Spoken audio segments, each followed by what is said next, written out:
আসসালামু আলাইকুম রহমতুল্লাহ। কেমন আছেন প্রিয় দর্শক শ্রোতা? আশা করি সকলে ভালো আছেন।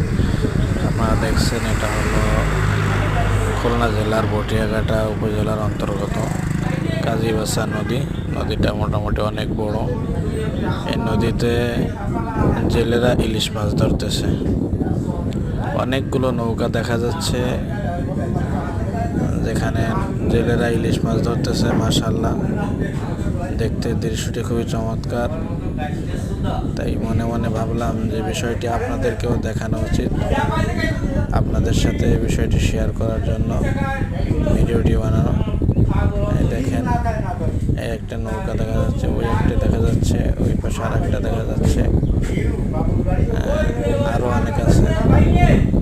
এগুলো হয়তো অনেক দূরে পড়ে গেছে। তো আসসালামু আলাইকুম, সকলে ভালো থাকবেন।